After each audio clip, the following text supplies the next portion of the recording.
Students, आज की हमारी वर्कशीट है वर्कशीट नंबर 47 और ये क्लास 9 सामाजिक विज्ञान इतिहास पाठ 3 की वर्कशीट है। डेट है 22 अक्टूबर 2020। तो इस वर्कशीट को शुरू करने से पहले मैं आपको एक बार फिर बता दूं कि आप में से बहुतों ने अभी तक हमारे चैनल को सब्सक्राइब नहीं किया है।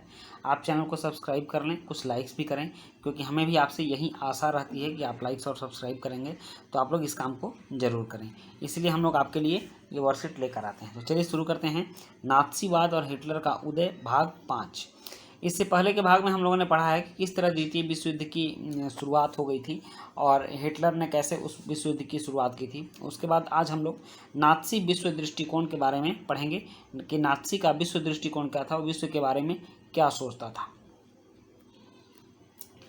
कह रहा है कि इस दृष्टिकोण में सभी समाज बराबर नहीं थे। नाथसी का जो सोच था, मतलब कि नाजीवादी सोच, हिटलर की जो सोच थी, उस दृष्टिकोण में सभी समाज बराबर नहीं थे।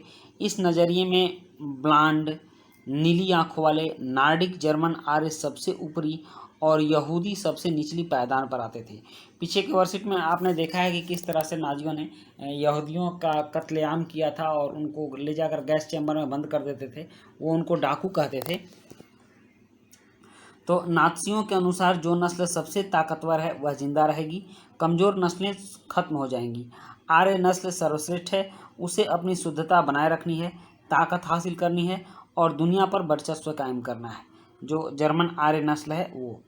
और न्यूरेमबर्ग नागरिकता अधिकार सितंबर 1935 के अनुसार जर्मन नस्ल वाले व्यक्तियों को ही जर्मन नागरिकता और अधिकार मिलेंगे।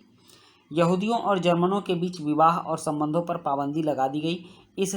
इसके अलावा यहूदियों द्वारा राष्ट्रीय ध्वज फहराने पर पाबंदी, यहूदी व्यवसायों का बहिष्कार, नौकरियों से निकाला गया और यहूदियों की संपत्ति भी जब्त कर ली गई। तो ये सारी चीज़ें नात्सी लोग यहूदियों के साथ करते थे और उनका विश्व के प्रति जो दृष्टिकोण था उसको आपने जान लिया। अब है नात्सी युवा सोच। नात्सी युवा क्या सोचते थे या युवाओं को कैसे नाजी विचारधारा में परिवर्तित करते थे, इसके बारे में जानिए। हिटलर का मानना था कि एक शक्तिशाली नात्सी समाज की स्थापना के लिए बच्चों में नात्सी विचारधारा होना बहुत जरूरी है और इसके लिए बच्चों पर पूरा नियंत्रण आवश्यक था। अच्छे जर्मन बच्चों को नात्सी शिक्षा प्रक्रिया से गुजरना पड़ता था।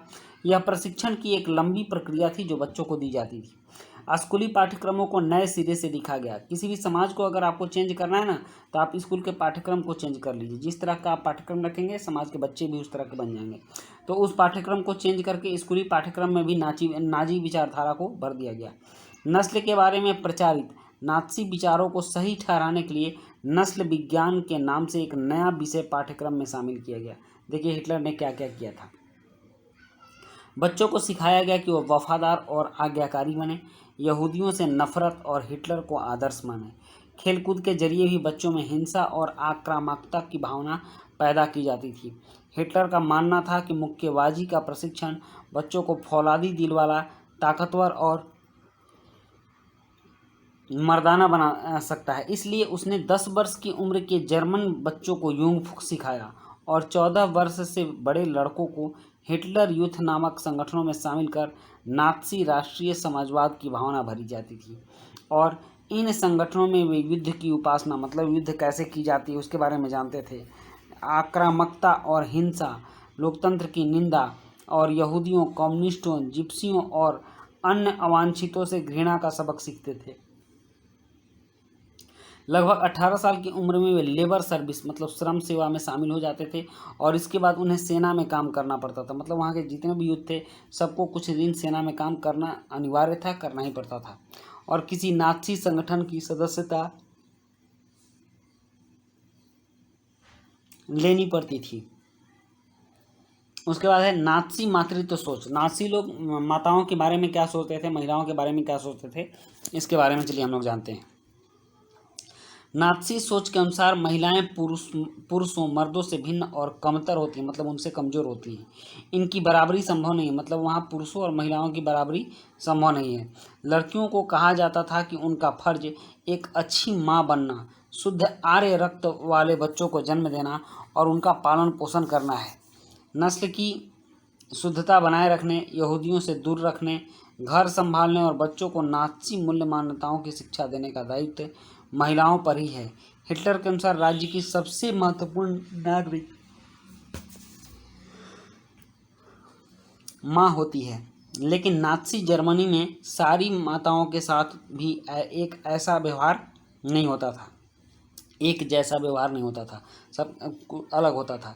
जो औरतें नस्ली तौर पर अवांछित बच्चों को जन्म देती थी, मतलब उनमें कोई विकार आ गया या फिर काले रंग का हो गया या फिर उनका जो मुंह का जो ढांचा है वो किसी दूसरे तरह का हो गया, तो उनको अवांछित बच्चा कहा जाता था, नस्ली तौर पर अवांछित बच्चा।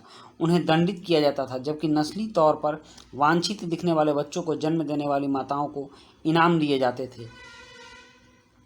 निर्धारित आचार संहिता का उल्लंघन करने वाली महिलाओं को सार्वजनिक रूप से अपमानित कर उन्हें कड़ा दंड दिया जाता था।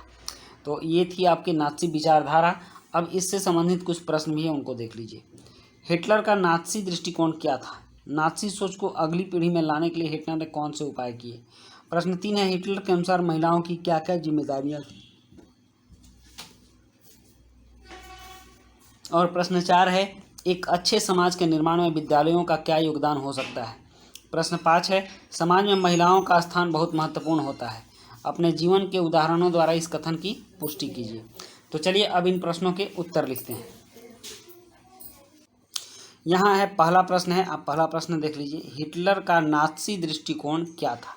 तो इसका उत्तर है, इस दृष्टिकोण में हिटलर का मानना था कि सभी समाज बराबर नहीं थे। जर्मन आर्य सबसे ऊपर और यहूदी सबसे निचली पायदान पर आते थे।